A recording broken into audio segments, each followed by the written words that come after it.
everybody. It is Sally Hope, and I am super excited to introduce you today Amanda Aitken, who is the founder and owner of the Girls Guide to Web Design and Girls Guide to Graphic Design, as well as many, many, many other things. Um, she is a good friend of mine and a super awesome business owner and a really interesting person. So I'm really excited to have her here today.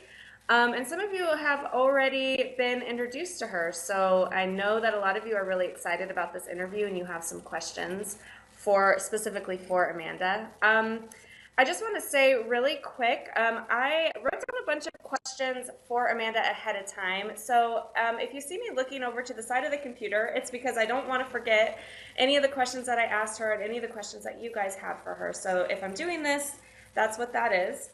Uh, and really quick, before we just hop into the questions, I just want to say a little bit about how I know Amanda. So about, 3 years ago? Yeah, something like that. About 3 years ago, Marie Forleo had her very first RHH live event. It was really exciting for me. It was the first introduction I'd had into any online business kind of stuff. I went on a whim. I couldn't afford it. I didn't know anybody. I didn't really know my way around New York that well, and I decided to go. And when I went, I met the most amazing people, and Amanda was one of the people that I met. And at the time, she had her own web design business, and since then, she has created online training programs teaching women how to create their own websites, create their own graphics, and be more connected to their own creativity. And so she has come a long way, so I'm super excited to share her with you today. So hello, Miss Amanda. Hello. I know, it's crazy that was 3 years ago. I still remember, because remember we met up outside the event, like we had arranged, we were texting each other, and we only knew each other from the Facebook page or something. And I remember it was this beautiful warm fall night, and then I remember we met for the first time like in the shadows outside the building when we were going in for RHH Live, and here we are today. I know, I was just getting body chills as you were saying that. You know, it's so funny how connections, they last, when they're meant to be, they last, and we can look back and giggle and be like, oh my gosh, remember where we were way back then? I don't think I'd even had a client before that. I think I was just starting out, and so much has changed since then. So it's great to connect with you now 3 years later and share you with my people. Yay. Thank you for having me. Yeah. So I just want to kind of talk to you about your life and your business and glean some inspiration from your experiences and how you kind of created your business to be what it is now and your life to be, from what I see, really exciting and cool. No, it's pretty good. I can't lie. Yeah, things are very exciting or magical, as I like to say. That's my favorite adjective. I think it might be mine too. And you're in good company here with the Wild Hearts. So tell us a little bit about your business and how you got from just doing websites to creating two wildly successful online businesses and training programs where you focus on training women how to do things that women don't typically get trained to do very often. Yeah, so I worked in the corporate world for several years, and I always kind of had these entrepreneurial aspirations. But I couldn't, and I always had side projects going on. I taught myself web design when I was 13 years old. So I became obsessed with the internet as soon as my family got our first internet connection. And we basically, over the course of my high school career, I started doing websites for people, mostly myself, but sometimes external clients. And then I went to university, and then I started to work in the corporate world, but I was always running my own sites on the side, and I started a copywriting business and stuff like that. And so I was always kind of 1 foot into the jobs I had and 1 foot out. And I don't think I realized at the time that that's what I was kind of doing. But I always remember I once had a boss who asked us to do these sort of, I don't know, it was kind of like a personality test of some kind that was framed within the context of how you act and conduct yourself at work. And when I did the test, I was kind of surprised by the results because they showed that I was this like rebellious whatever. And I was like, no, but I'm a really good employee. And he's like, yeah, but you only, you don't, you say no to doing certain things. You only want to do things your way, whatever. And I was like, really? So anyway, and after that, I eventually ended up getting out of the corporate world. It was a bit of a difficult thing to get up my gumption to finally leave my job. And in fact, I ended up getting laid off after asking to have my hours reduced. And that was blessing in disguise. Super blessing in disguise because I was trying to work up the courage to quit. And I was like, oh my gosh, it's so scary. What if, excuse me, what if I don't make, I can't bring in enough money or whatever. And in the end, it worked out just fine. And as soon as I was cut loose from my copywriting job, things just started to ramp up in a really amazing way. So I decided to focus on doing my copywriting business. I had a business called The Stylish Copywriter. I did fashion copywriting stuff. And then I was also doing web design. So I had these two kind of businesses going on. And, everything was going well. Things started to really grow. And eventually I realized that, actually went to Rich, Happy, and Hot Live, and I had a total epiphany where I was like, I need to, I'm not just going to do regular web design anymore. Like, I want to do it in a special way. So I got into the whole sort of soulful web design thing, as I called it, with my company, Better Than Chocolate. And that went really well for a number of years, I guess a couple of years. And then I realized that I wanted to teach women the skills that they would need to do their gorgeous websites themselves. Like, it kind of felt weird that these highly creative women, like not necessarily artistic in the typical sense of the word, but they had great ideas, they had a great sense of style, a great eye. And I was like, I would really feel good if I could just teach these women everything I know so that they could have control over their websites. They could reinvent themselves time and time again as their businesses evolve and stuff like that. So that's when the Girl's Guide to Web Design was born. And that's my first online course that's still ongoing to this day. And we've had almost 1,000 women who've gone through the program so far.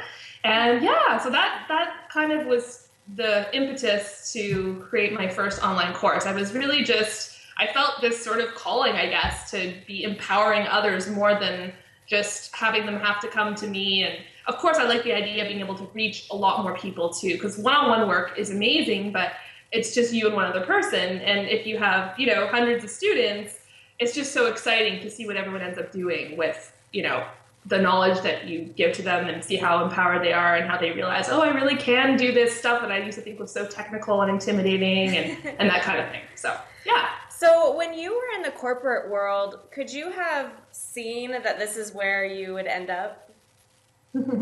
No, I don't think so. I honestly think I was in this mode of, I think I was kind of in denial about the fact that I had these very strong entrepreneurial leanings for a long time.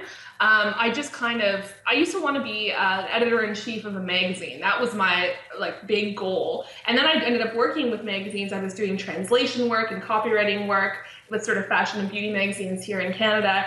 And then I kind of learned how they worked from the inside out. And I was like, this is kind of BS. Like, these magazines are basically one big advertisement. Like, when you're the one writing the copy for these beauty products, you realize that, it's not like anyone's testing these out and realizing they're better than anything else, or some sort of cutting edge development in something. It's just that the companies that make these products are, shipping the latest stuff to you. You have to write something good about them. So that dream kind of fell by the wayside. And but yeah, I would never have guessed. It has just been a really magical evolution, and it's like a wild ride, and I never know what's going to happen next. It just keeps going. Yeah. Somehow. Well, and I find that that's actually what happens for most people. It's like we all want a linear experience. We want to know today what's going to happen 5 years from now, or even next month, or where we're going to end up, and we never quite know. So do you have any advice for people who are sitting here today wondering how to get from point A to point whatever their B is? Oh my gosh. I mean, I think really what it's about, at least this is the strategy I've always used. I mean, you can plan like there's no tomorrow and say, I'm going to do this and I'm going to set these goals and whatever. But I think the biggest thing you can do is, I kind of liken it to planting seeds. So literally it's about, I mean, and you probably heard this before, people talk about this, like just take small steps towards where you want to go, but that's really what it is. So, if I get an idea that I'm excited about, like something I'd like to pursue, what I'll do is I'll get up in the morning, I'll think about the idea for like the third time. I'm like, okay, it's time to do something about this. And I'll just go research, who's someone I could connect with who would help me with this, or what's the first mini step I could take, like, whether it's signing up for a newsletter or something that talks about a topic I want to know more about, or it's just mapping out the top level ideas for a program that I want to create or something like that. So, I mean, nothing's going to happen if you do nothing, but you don't have to, make some major drastic change in your life to make something happen. You have to just plant these little tiny seeds, and it's amazing. They just kind of start to sprout and grow, and before you know it, it's taken on a life of its own, and it's almost like the goal or the thing that you're dreaming about can't help but happen, in my experience at least, which is pretty amazing. The world is an amazing, just incredible place. I love that. It's almost like, I remember in physics, inertia, like you set it in motion and it keeps going. Totally. Yeah. And I hated physics, but I like that. Me too. It's like the only concept I remember from physics. So I'm going off our questions a little bit here, but I'm just so curious. So I imagine that going from being a web designer to creating an entire course must have been scary or challenging. How did you handle those internal things? From going from doing one thing to a completely new thing. Did you worry that people weren't going to sign up, or how did you go from one to the other? Yeah, I mean, I was terrified. Like, I will literally say that the whole time I was creating the Girl's Guide to Web Design, I was on this weird high of being terrified and being exhilarated. It was just like this crazy emotional roller coaster all day, every day. And what I actually did, because I knew probably isn't the same for everyone who wants to create a program or, a large scale kind of online product, but I was like, I need to devote a big chunk of time to this, and I need to remove all other distractions. So what I did, which I'd never done before, this was scary in itself, I basically booked myself solid with websites for a period of a few months, knowing that I was going to stop at a certain point and take 3 months off entirely and focus like solely on doing the course, which was also mildly terrifying, because I was like, what if I'm, spending 3 months working on this and no one buys it, or everyone's like, this sucks when they see it, or whatever, everyone wants their money back or something. But I was lucky in that I had a business model with the way I was doing websites back then. I was doing websites in a day, which you may remember because we worked on one together. Yes, I do. Me and Natalie. Of course I remember. Which was super fun. It was on my favorite sites. So I was able to just line up like a ton of one-day websites, and then I took the 3 months off and focused entirely on the course. Every day asking myself, am I completely nuts? Everyone, and you've got family and friends who are like, so you're not working at all right now? And I'm like, no, I'm working on something that will hopefully be good, and you'll see.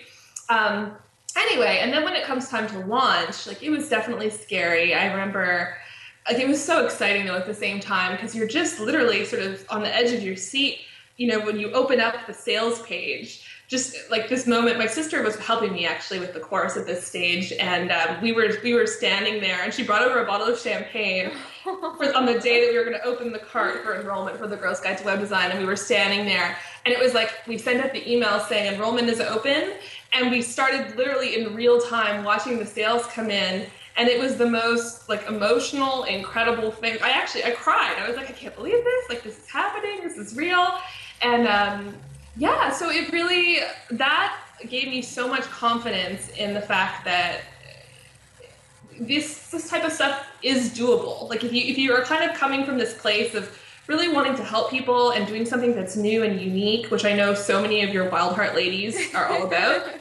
it really, like, it's going to happen for you. You just need to just have a little bit of faith in yourself and know that you're going to be terrified along the way. And we made the first time we launched the Girl's Guide to Web Design, we made 30 grand in like 2 weeks. Oh my God.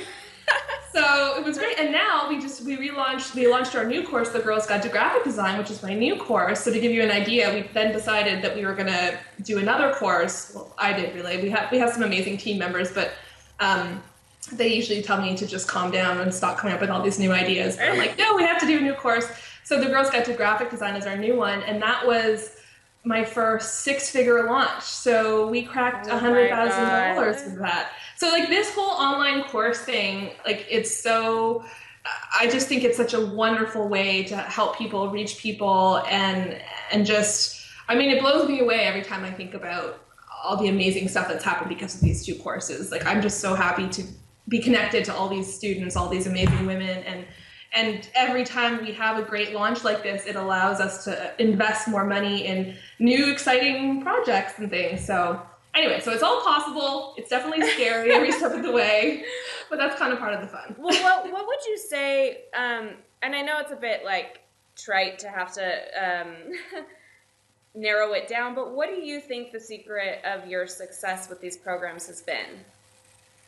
Um, I think, and again, this is going to sound trite, but I think it all comes down to the value and like richness that you build into the product. Like I mean, I guess I'm kind of I don't know. I guess, well, I was gonna say I'm a perfectionist, but I'm not really, because I'm also very all over the place. But I just was very focused on making, like every program I've developed, I've been very focused on making it as totally amazing and fantastical, as it could possibly be. So anytime I had an idea for something, I'm like, yep, it's going in. And you just kind of keep packing more and more of this amazing value into the product.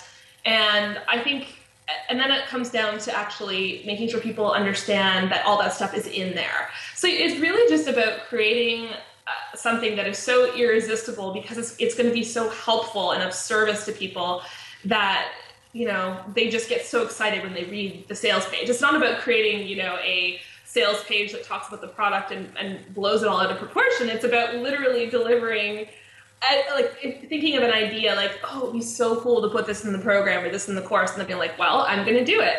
And yeah, and that, and I would say also building a sense of community around it really, really helps. Like we have an incredibly active private Facebook group for each of my courses, and all the women are friends, and I mean, the Wild Heart community understands how this is, and it really helps to, I don't know, like they tell their friends about it, and then they want to sign up, and it's just, they're on a journey together, and it's fantastic. So I think those are the two main factors, I would say. Cool.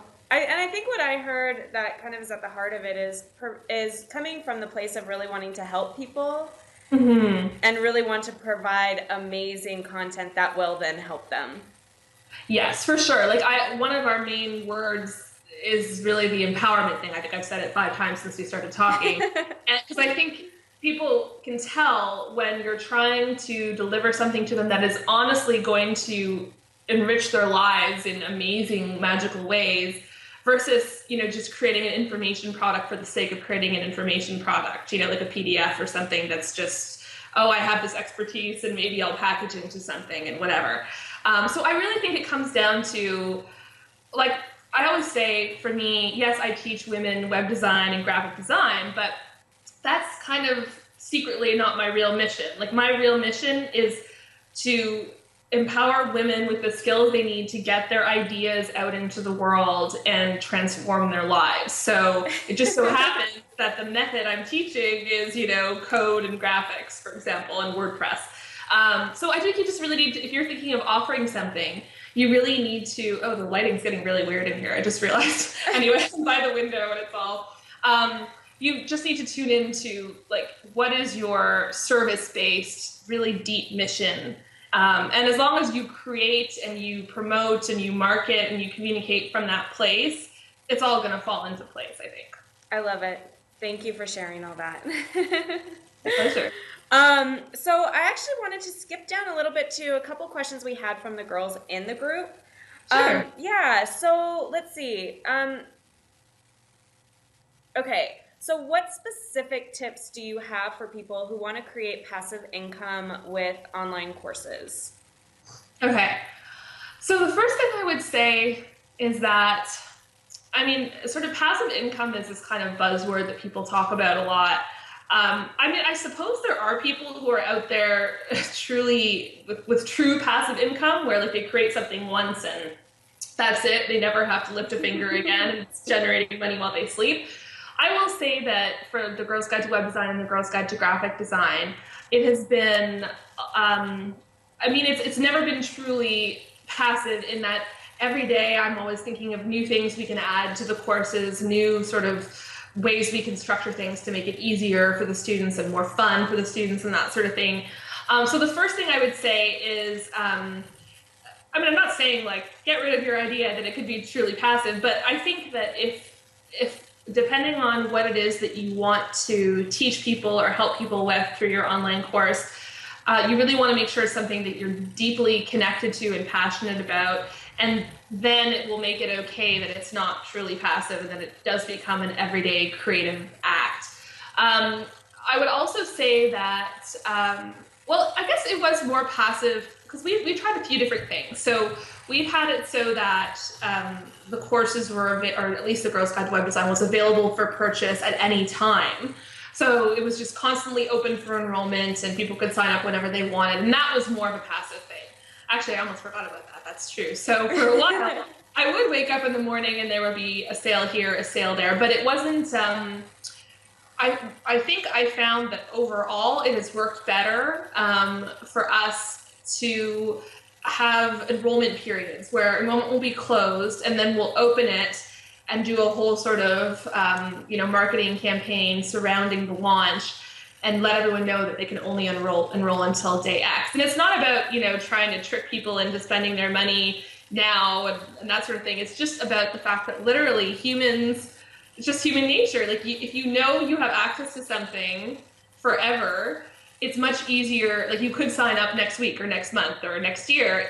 It's much more likely that you're just going to wait longer. Mm-hmm. So I mean, we've tried both and both have worked, but in my experience, it has worked really well to do sort of launches where you open the enrollment or whatever for a set period of time. So that, I guess, is less passive, but I just wanted to explain that tends to work well too. So if you are out there, you wild hearters considering something, it might be worthwhile taking a look at doing it that way too. Or you can always try both. I mean, we've done both. I might go back to the other way of doing things at some point. I don't know, but yeah, does that answer that question? It does. And what I'm actually hearing in there is that like the idea of passive income, it's not very passive, right? It's like it may appear that way, but you are probably constantly engaging with your people. You're probably constantly creating, constantly doing marketing campaigns, constantly working with your team. So it's not so much that you create something, you're like, there you go, now it's just going to make money forever. Yeah, exactly. I mean, I guess I could have just stopped, and like left the course as it was. And I mean, it's helped so many people. And even in its beginning stages, it was great. But I personally am always just wanting to build on it. So I guess just be prepared that you're probably going to want to do that. Like once it's out there, you're going to feel compelled to keep improving and building upon it. But that's not a bad thing. I mean, it honestly makes every day so much fun because you have this like baby that you created and you're constantly just thinking of ways you can bring more value to your community, to your people. So I think that's actually more rewarding than the idea of, passive income anyway, if you ask me. Cool. Okay, and so what was you've talked a little bit about it, but what was your process and time frame from launching your first course to where you are now? Okay, so it was I'm so bad with years. I believe it was 2 summers ago, or was it, yeah, 2 summers ago. So I think that's summer 2011, yes, that I launched the Girls Guide to Web Design. And it's so funny to me because that seems like it was forever ago in terms of, I don't know, like basically having an online course, an online program will change you so much in really amazing ways. And I think back and, I remember how scared I was and it was my first offering really other than like one-on-one services. And I feel like I've come so far in such a great way. Like it's just been such an incredible experience. But so yeah, basically, we launched it 2 summers ago, and we experimented with different formats. Like we had, for example, at first we had a week by week format. So it was like every week a new module would be released. We would unlock it on the website. And for those of you who are curious about how to run a membership site, which is basically what our courses are built off of, we use a plugin called Wishlist Member, which you may have heard of. So that's what we use, just in case anyone's wondering about how you turn your website into like a course site. Yeah, so we did it a week by week format the first time, and then we ran it again and we did it at your own pace. So we've experimented with a few different things along the way. And every time we did a launch, when we would open enrollment again, I would be very pleasantly surprised by how, they just kept they kept doing better and better. Then I got the idea for the Girls Guide to Graphic Design, and that was our biggest launch yet. That was the one where we cracked $100,000 during the launch. So that, again, it's like you keep, and I think everyone finds this in business, you keep like sort of hitting these milestones, and it just gets more and more exciting, and you see more and more what the possibilities are for not just, for you financially, but for expanding your community, your mission, your message. It's just a really great thing. So it's been 2 years of running courses and trying different things, and the community keeps growing, and women tell other women about it, and we basically just feed people.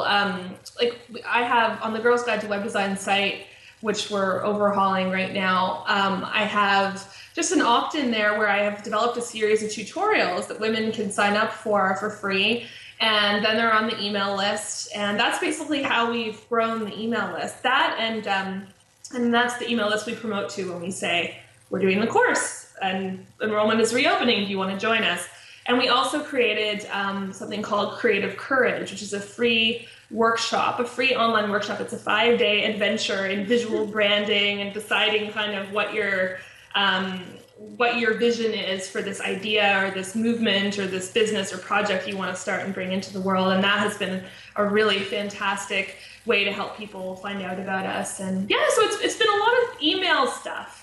And and what I'm hearing in there too is that you and I know this because I've experienced it. I've taken your courses. I've been in the Creative Courage, program, and you give a lot of really helpful, amazing information for free.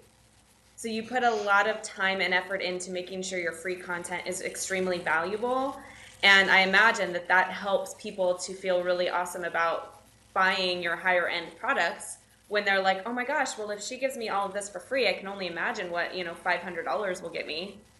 Yeah, exactly. And that's the sort of basic principle. It's kind of that in tandem with, I just want to get people so excited about, what it is that they could potentially create or, bring into the world. So, but yeah, that's exactly the approach that I take. And with Creative Courage, honestly, I don't think I've ever worked so hard on any offering as I did on the Creative Courage one.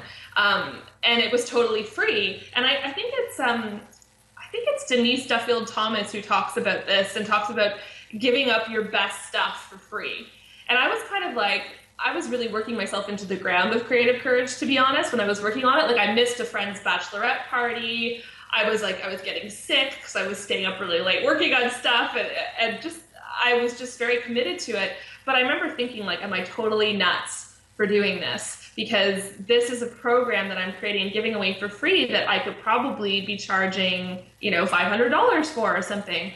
But I was like, no, I really think this is important. I really think this is, Creative Courage is all about teaching women to clear away their fears and their blocks when it comes to stepping into their innate creativity, and then that empowers them to actually be able to move forward with this idea they've always had percolating in the back of their mind. And I was like, this is too important, like this needs to get out there. So I did it, I offered it for free, and that really was the catalyst for us having the 6-figure launch for the Girls Guide to Graphic Design, because that was the lead in. People did Creative Courage, and then if they chose to join us for graphic design, they did so. So yeah, so obviously that strategy was not only very rewarding, for me to see how it all played out, but it also really worked in terms of, getting a wonderful crop of new students in for the actual course. So, yeah. So, one of the things that I love about talking to you right now and listening to your story is how obvious it is to me how much you care about your message in the world, which I heard you say earlier was to empower women to create and reinvent themselves. Hmm. There are a lot of there's a lot of money to be made in the world, but it's like when you talk about this, you can just see it. You can see that this is so important to you. You don't care. You don't want to, do creative courage with the money. You can make more money, but more importantly, you want it out in the world. And I think that heart is at the heart of Wild Heart. It's doing things from your heart because you feel like you need to and you want to, and this is what you're here to do. And it's Yeah. not always like following the popular, model, or it's not always emulating somebody that's done it before. Or maybe even business courses would tell you never do that, never give away your best stuff. But for you, this is your baby, your heart, and you want it in the world. And I love hearing that from you, and I love seeing you talk about it because it's like, oh my gosh, this girl loves this. I do. I'm kind of obsessed. Sometimes I wake up in the morning and I'm like, I zip over to my computer and I'm like, wow, I am like really geekily excited right now to just design more things for the courses and whatever. But yeah, like it's a real, like it is really what I feel I'm here to do. I think you just summed it up perfectly. And I think everyone has something that they're here to do. And it's not like it's a specific job necessarily or creating one specific product or project. It's going to evolve, but there's always a theme that runs through. And the things that any of us are truly here to do, here on this earth in this lifetime, are generally things that have never been done before, and also things that the planet really desperately needs right now. So I'm such an encourager of people who just go there no matter how crazy it may seem. You know in your heart if it's what you're meant to do, and nothing can go wrong when you're doing that, honestly. Like it's the universe will just line itself up for you in the most incredible ways. So how would you suggest, and I know a lot of wild hearts feel this way, and I used to feel this way too, is what if you don't know? Like, what if you don't think you know what you're here to do? How would you suggest that somebody might find it? Good question. So we actually talk about some of this stuff in the Creative Courage workshop. There's like a bit of going into that to help you kind of get more clear on that. But outside of that, one thing I often recommend to people is to think back to their childhood and think back to like certain memories that like of things that you could just get lost in when you were a little kid, like that you remember just playing for hours by yourself, doing X, Y, or Z. So that's one little clue. And another clue that actually, and it's funny because we recently hired a new community manager for the Creative Courage community. And as part of the application process, what I did is I got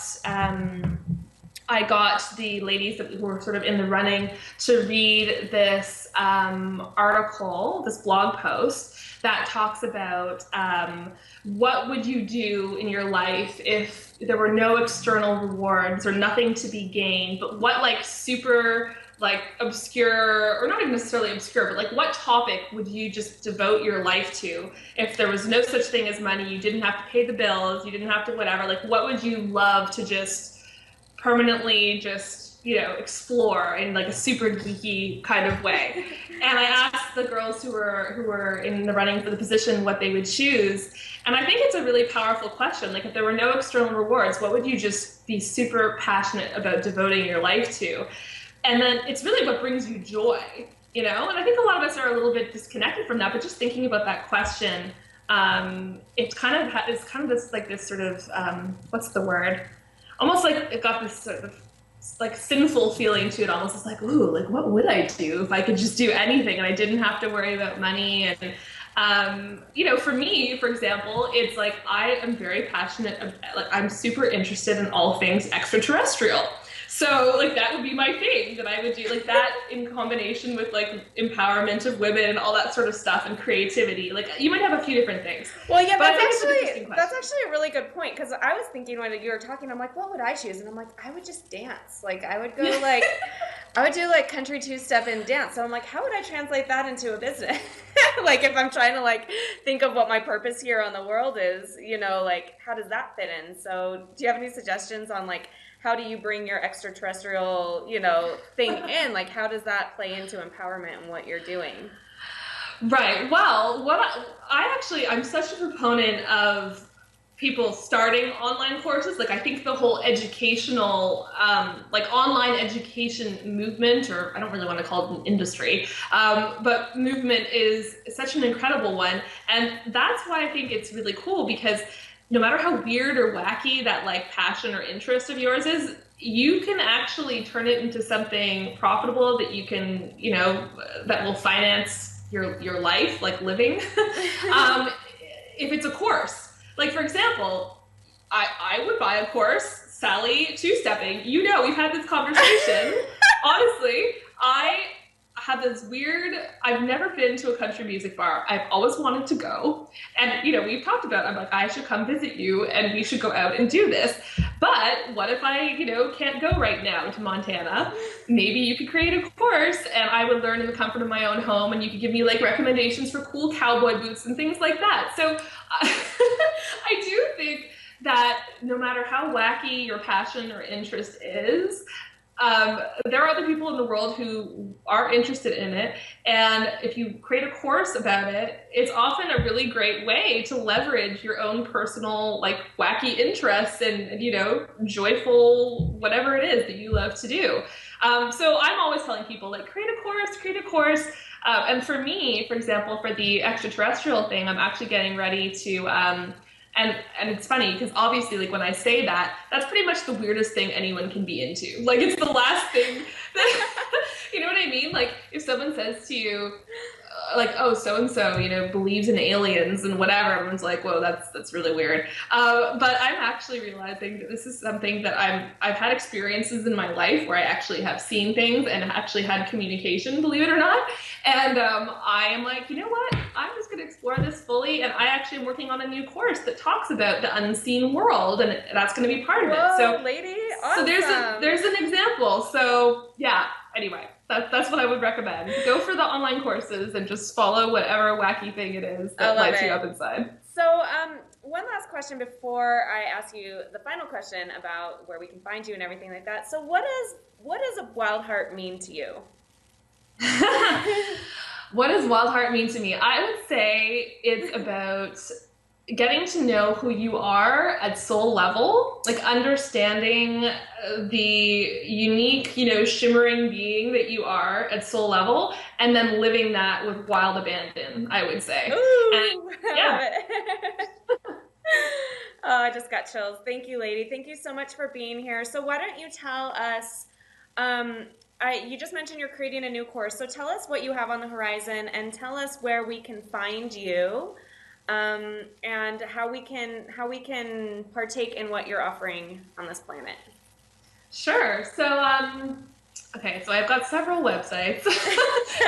There are always more. Okay, so there's the Girls Guide to Graphic Design, the Girls Guide to Web Design, and those are at girlsguidetowebdesign.com and girlsguidetographicdesign.com. I also have my site. I haven't been doing any lately because I've been so busy working on courses, but I also have my site creative-bloom.com, which is where I do my psychic and mediumship stuff. And then we have Creative Courage, which I recommend that all you ladies go out and do if you haven't yet. It's totally free. It's the 5-day adventure and kind of learning how to express whatever that idea is or movement is or business is that you're meant to start in this lifetime. That's at creativecouragecampaign.com. And finally, I'm going to be launching my new site, which is just at amandaaitken.com, which is going to talk about all kinds of outer space and magical type of things. That will be launching soon as well. So that's at amandaaitken.com. It might actually be live by the time you guys are watching this. So, Yeah. what is the best way, like the one fell swoop way to get all of this information? Is that to sign up on your list on which website? Good question.